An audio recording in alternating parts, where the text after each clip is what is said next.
ક્યાં આગળ જય શ્રી કૃષ્ણ.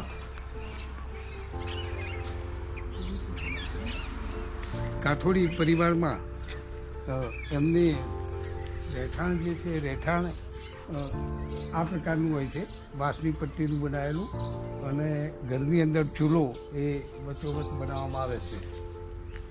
બેન જય શ્રી કૃષ્ણ. બાળકો ભણે છે. આપનું નામ શું? આપનું નામ શું? બેસું. હા, આપનું નામ શું? તમારું નામ શું? સીતાબેન. સીતાબેન. કાથોડી છો? ક્યાં? અહીંના કે રાજસ્થાન? અહીંના છો. શું કરો છો? મજૂરી?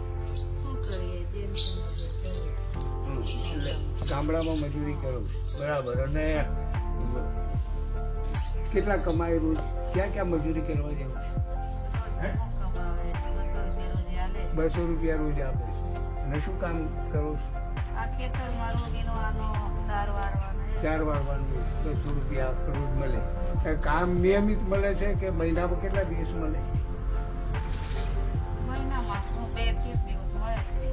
મિત્રો, આ સીતાબેન કાથોડી છે અને પોતે મહિનાની અંદર લગભગ થોડા દિવસો જ કામ મળે છે.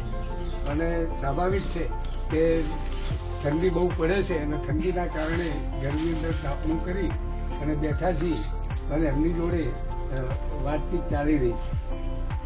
બેટા તું ભણે છે? શામાં ભણે છે? તમે આમ કેટલા વર્ષથી રહો છો? 5-6 વર્ષથી. અચ્છા, 5-6 વર્ષથી રહો. આમ રાજસ્થાનથી આવ્યા કે અહીંના? અહીંના જ. બરાબર બરાબર બરાબર. અને આમનું નામ શું?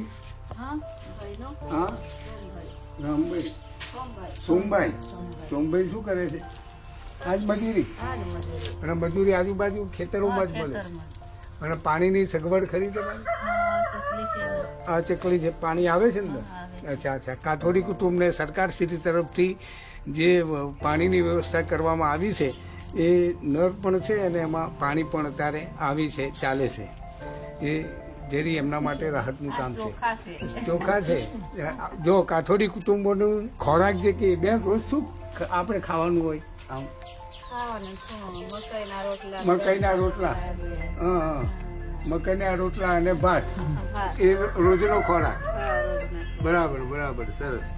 અને આમ ડેલી ચટણી, સાની સાની ચટણી ખાવું છો?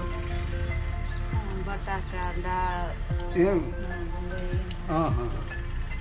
એટલે આ ટેમ્પરરી આ બનાવી દેવાનું આપણે. બરાબર.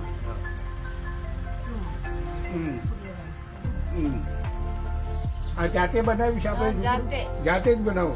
બરાબર બરાબર. સરસ. આ તમારે આ આટલા વાસણો? બરાબર. અને આ ચૂલો વચ્ચે જ બનાવવાનો. એટલે રાતે ઠંડી પડે તો બેસીને તાપી. ઠંડીમાં ઠંડી લાગતી હશે?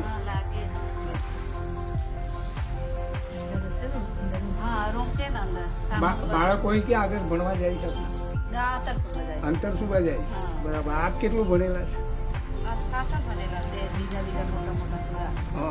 એ તો પેલા હું આવતો ને તો લક્ષ્મણ છે, પેલી સવિતા છે, કઈ ભીખો છે પ્રોજેક્ટમાં, એ બધા ભણેલા છે.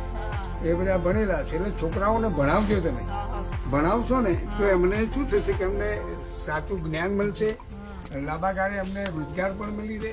એટલે આપણે એમને ભણાવવા પડે, તૈયાર કરવા પડે આપણે. બરાબર. એટલે આ વસ્તુ હંમેશા ધ્યાન રાખવું. બીજું, તમને સરકાર જે યોજનાઓ આપે છે એનાથી તમને ખ્યાલ આવે છે કે આ યોજના છે, આ મળે છે, લાભ મળે છે? સરકાર કઈ આપે છે તમને? સરકાર પછી મોટા સાહેબો આવીને આપે છે? હું આપે છે સાહેબ, નહીં આપતા કોઈ તે. પણ તમારા રેશનિંગ કાર્ડ, પાન કાર્ડ હેતુ પડેલે છે. હેતુ છે રેશનિંગ કાર્ડ, પાન કાર્ડ હેતુ કાઢેલા છે. કાઢેલા છે. છોકરાને ડાહાના બધાને છે. તો એ રેશનિંગ માટે શું આવે તમારે? આ તે હું સોસાયટી આલે છે, ચોખા આલે છે, ઘઉં આલે છે, થોડી ખાંડ આલે છે. સરસ. એટલું સારું છે. હા, સરકાર એટલી મદદ કરે છે, સારું છે. આલે છે સોસાયટી. શિયાળામાં થોડી ઠંડીની તકલીફ રહેતી હશે. આયુષ્માન કાર્ડ, મા કાર્ડ એવું કઢાવ્યું? હા કાઢાવું છે. એનો લાભ લો છો ને? મને તમને ખ્યાલ છે ને એનો લાભ મળે? મને હજુ લાગે નહીં મળે. હા, એટલે જરૂર પડે મળે તમને. બીમાર પડો, બીમાર કોઈ પડે હા તો એ પૈસા આપણને મળે. હા મળે. કોઈ બીમાર પડી હોય ને તો એ કાર્ડથી પૈસા મળે. તમારી બેબી છે? આ છોકરાને બેબી છે. છોકરાની? આ ભણાવજો. છોકરો શું કરે છે? એને ભણવા માટે ત્યાં ઘેરે છે. છોકરા છે મંજૂરી જતા રહે છે. છોકરાઓ બાર મજૂરી કરતા હા હશે. તમે અહીંયા ગુજરાતી સારું આવડે છે તમને. આમ કાઠોડી ને ખાનદેશી ભાષા હોય પણ ગુજરાતી સારું આવડે છે. કારણ કે ભણી ગયા નહીં આપણે, એટલે હું તો કાયમ અહીં આવું એટલે બધાને જોડે બેસી એટલે ખ્યાલ. ચલો, જય શ્રી કૃષ્ણ. આ લાકડા જે છે તમે લાવો? હા આમી જ લાવીએ. અને તમે લાવો છો તો કેટલો સમય થાય આવી રીતે? કેટલો સમય થાય? એ તો બપોર થાય જાય. બરાબર. અને લગભગ આજુબાજુના એરિયામાં વેચવું? હા શું ભાવ વેચવું છે? નહીં વેચતા. વેચતા નહીં, ના, સરકાર માટે? હા સરકાર માટે.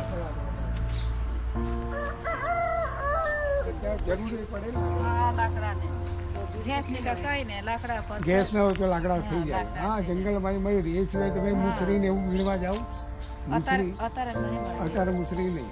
રાજા તો અરીઠા ને એવું બધું અરે ક્યાંક ક્યાંક લાવે છે. બને પેદાશ મળે ખરી ને? હા ચલો, હા, જય શ્રી કૃષ્ણ. હા હા.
પેન્ટ થઈ જાય.